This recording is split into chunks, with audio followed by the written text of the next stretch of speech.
Bismillah, Assalamualaikum warahmatullahi wabarakatuh. Innal hamdalillah nahmaduhu wa nasta'inuhu wa nastaghfiruh wa na'udzu billahi min shururi anfusina wa min sayyiati a'malina. Man yahdihillahu fala mudilla lahu wa man yudlil fala hadiya lahu. Asyhadu an la ilaha illallah wahdahu la syarika lahu wa asyhadu anna Muhammadan 'abduhu wa rasuluh. Allahumma salli wa sallim ala nabiyyina Muhammadin wa ala alihi wa ashabihi wa man tamassaka bisunnatihi ila yaumiddini, amma ba'd. Segala puji bagi Allah yang telah memberikan kita banyak kenikmatannya, hidayahnya, inayahnya, serta taufiknya hingga saat ini kita diberi kesempatan kembali untuk melanjutkan pembelajaran pendidikan agama Islam kelas 5 ya. Hari ini bertepatan dengan hari Jumat tanggal 19 Februari tahun 2021. Ya, hari ini kita masuk ke materi yang kedua. Masih dalam pekan ke-7. Tepatnya kita akan membahas pada modul halaman 56 sampai 58. Tafadhalu ya, silahkan kalian mengambil modulnya ya dan buka halaman 56. Di situ kita akan membahas al-haditsul hadi asyar. Hadis yang ke-11, yaitu tentang tinggalkanlah apa yang meragukan. Ya, Ustaz baca hadisnya, kemudian antum semua perhatikan panjang pendeknya dan harokatnya. An Abi Muhammadin Al-Hasan bin Ali bin Abi Talib sibti Rasulillah sallallahu alaihi wasallam wa rayhanatihi radhiyallahu anhuma qala hafiztu min Rasulillah sallallahu alaihi wasallam da' ma yaribuka ila ma la yaribuka. Rawahu Tirmidzi wan Nasa'i wa qala Tirmidzi haditsun hasanun sahih. Ya, Ustaz kasih tahu langsung tugasnya hari ini kalian menghafal hadis ke-11 ini ya. Jadi antum tugasnya hari ini menghafal hadis ke-11. Maka Ustaz baca lagi ya, Ustaz ulangi sekali lagi bacaan hadisnya supaya antum semua bisa mendengarnya dengan jelas dan memperhatikan lagi panjang pendeknya dan harokatnya. An Abi Muhammadin Al-Hasan bin Ali bin Abi Talib sibti Rasulillah sallallahu alaihi wasallam wa rayhanatihi radhiyallahu anhuma qala hafiztu min Rasulillah sallallahu alaihi wasallam da' ma yaribuka ila ma la yaribuka. Rawahu Tirmidzi wan Nasa'i wa qala Tirmidzi haditsun hasanun sahih. Kemudian kita terjemahkan hadisnya. Terjemahan hadis dari Abu Muhammad Al-Hasan bin Ali bin Abu Talib. Ya, siapakah dia? Hasan bin Ali bin Abi Talib. Nama lengkap beliau adalah Al-Hasan bin Ali bin Abi Talib bin Abdul Muttalib bin Hashim Al-Qurashi Al-Hashimi, yaitu cucu Rasulullah sallallahu alaihi wasallam. Al-Hasan ini adalah putra dari putri beliau Fatimah Az-Zahra dan Raihanah atau kesayangan beliau. Al-Hasan ini adalah cucunya Rasulullah. Dari anaknya Rasulullah, siapa dia?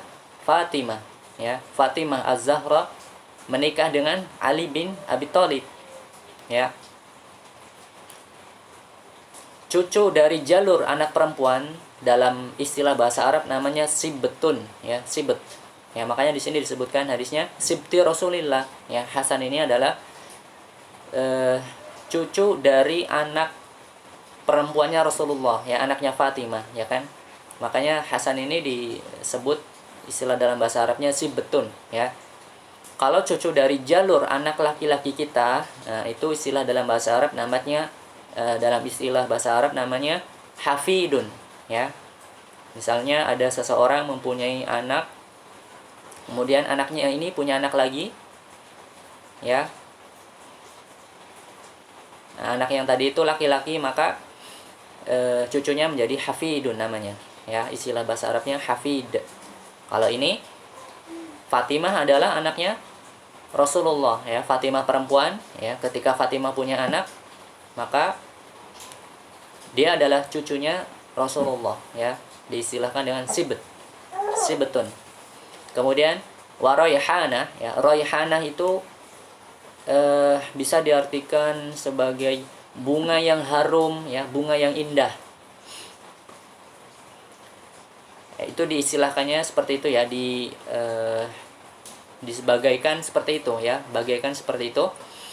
Ya, Hasan ini seolah-olah seperti itu, ya, bunga yang indah, bunga yang wangi, ya. Makanya Rasulullah menyayangi si Hasan ini, ya. Makanya Hasan dan Husain juga itu termasuk cucu kesayangannya Rasulullah, ya. Bahkan dikatakan di sini Al Hasan ini adalah orang yang paling mirip wajahnya dengan Rasulullah. Hasan ini lahir pada pertengahan Ramadan tahun 3 Hijriyah. Ia adalah putra tertuanya Ali bin Abi Thalib radhiyallahu anhu. Rasulullah sangat mencintai Hasan ini, ya. Memeluknya dan sering bercanda dengannya, ya. Kadangkala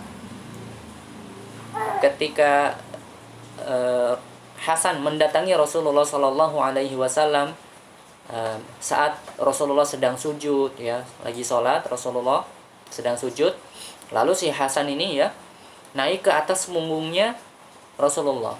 Ya, itulah anak kecil, ya, ketika Rasulullah sedang sholat. Nah, ini si Hasan, ya, cucu beliau ini naik ke punggung Rasulullah, ya, pengen bermain seperti itu, ya. Kemudian Rasulullah membiarkannya, ya, dan bahkan Rasulullah memanjangkan sujudnya, ya, karena ada si Hasan ini naik punggungnya, ya, biar Hasan ini senang, ya. Nih, Rasulullah, ya, sangat baik sekali, ya, kepada cucu-cucu beliau. Dan kadang-kadang Rasulullah membawanya, ya, naik ke atas mimbar. Ketika Rasulullah sedang khutbah misalnya, terkadang Rasulullah membawa si Hasan, ya. Kemudian keutamaan Hasan juga sangat banyak, ya. Singkat kisahnya, menurut perkataan yang masyhur, Al Hasan ini wafat pada tahun 49 Hijriah. Sementara yang lain ada yang mengatakan Al Hasan ini wafat pada tahun 50 Hijriah. Baik, kita kembali lagi ke terjemahan hadis.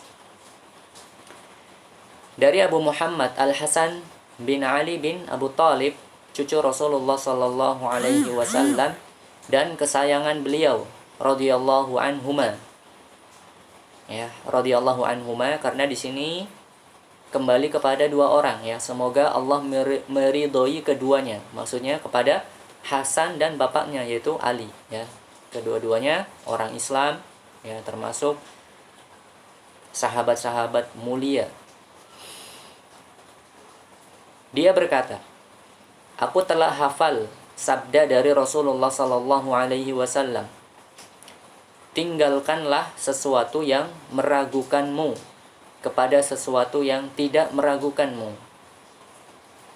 Hadis riwayat Tirmidzi dan Nasa'i.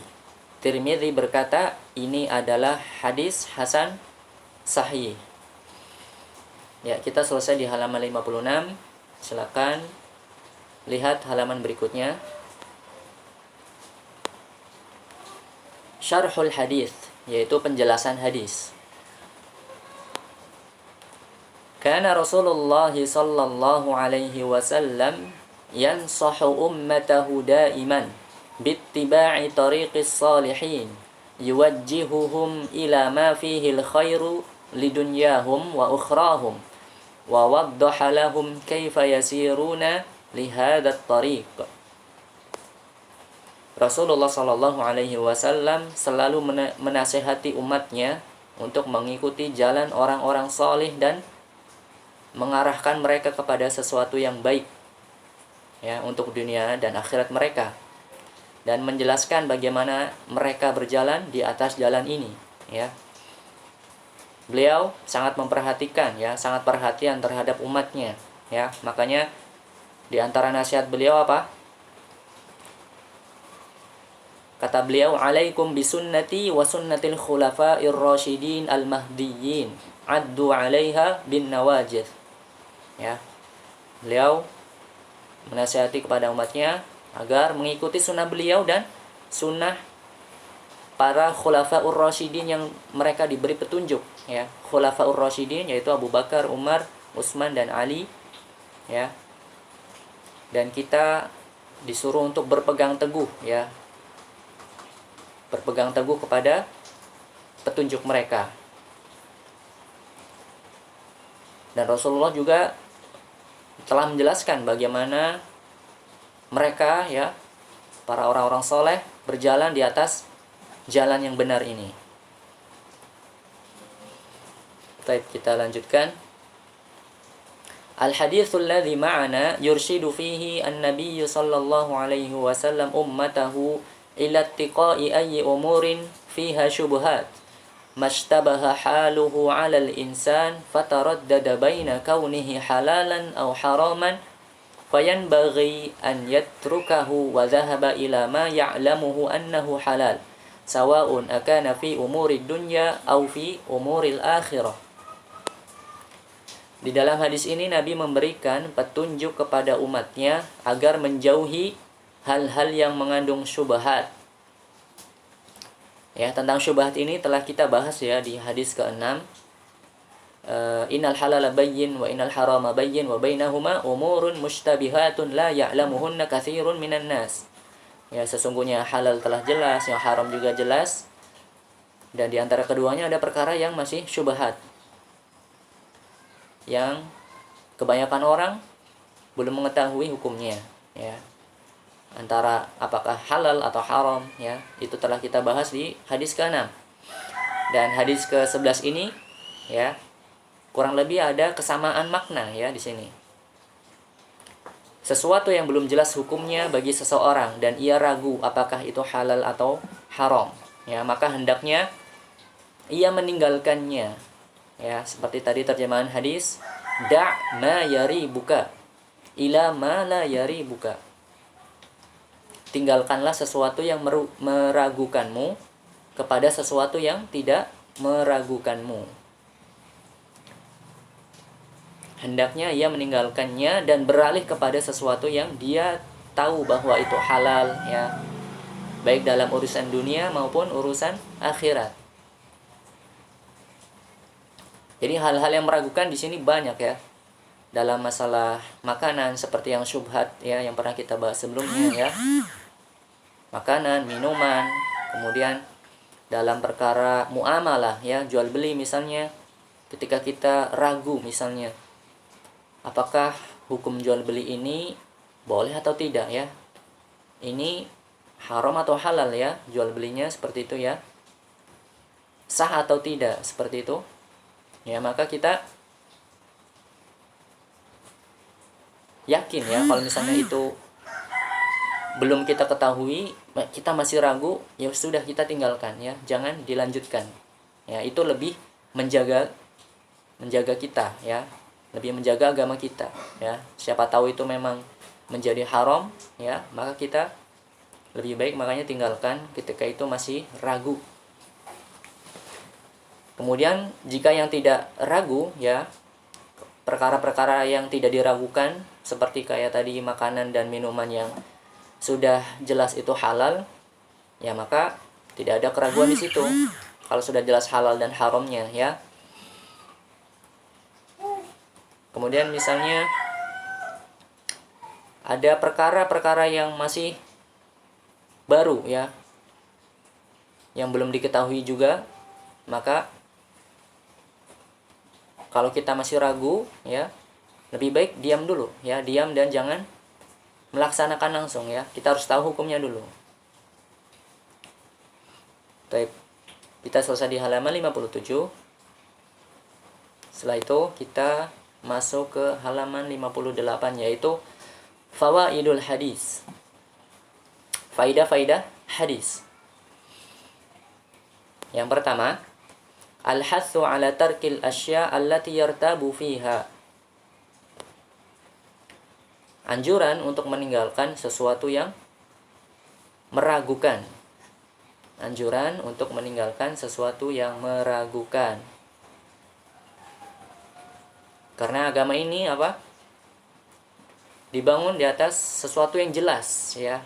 Seorang muslim mempunyai perkara yang jelas ya, yang halal jelas, yang haram jelas, maka yang ragu kita tinggalkan ya. Anjuran untuk meninggalkan sesuatu yang meragukan. Kemudian yang kedua, al-insanu yabni umurahu 'alal yakin. Manusia menjalankan segala urusannya berdasarkan keyakinan. Ya, maka kita harus memantapkan keyakinan kita. Kalau ada keyakinan-keyakinan yang batil, yang tidak benar, maka kita tinggalkan, ya.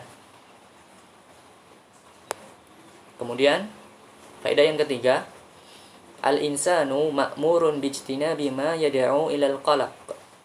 Manusia diperintahkan untuk menjauhi segala sesuatu yang membuat cemas. Ya, agama ini mudah insyaallah ya. Dengan kemudahan itu akan mengantarkan orang-orang kepada yang tenang ya, damai, tidak ada kecemasan. Kemudian faedah yang keempat adalah al-hathu 'alal wara'. Anjuran untuk bersikap wara', ya, bersikap kehati-hatian dalam sesuatu, ya. Berhati-hati dalam mengambil keputusan. Seperti tadi misalnya tentang makanan dan minuman ya. Ketika itu kita masih ragu hukumnya itu apa, ya, belum jelas hukumnya, ya maka kita tinggalkan saja, ya. Karena yang lain, ya, makanan dan minuman yang lain yang halal yang sudah jelas masih banyak, ya. Kita tinggal konsumsi yang sudah jelas saja, kita makan dan minum yang sudah jelas kehalalannya.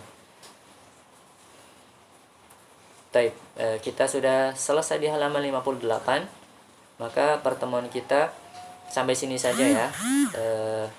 Kemudian untuk tugasnya tadi Ustadz ingatkan, tugas kalian menghafal hadis ini ya, hadis ke-11. Silakan perhatikan bacaan hadisnya. Apabila ada kekurangan dan kesalahan, Ustadz mohon maaf. Wallahu a'lam bishawab. Kita tutup dengan doa kafaratul majlis. Subhanakallahumma wa bihamdika asyhadu an la ilaha illa anta astaghfiruka wa atubu ilaik. Wassalamualaikum warahmatullahi wabarakatuh.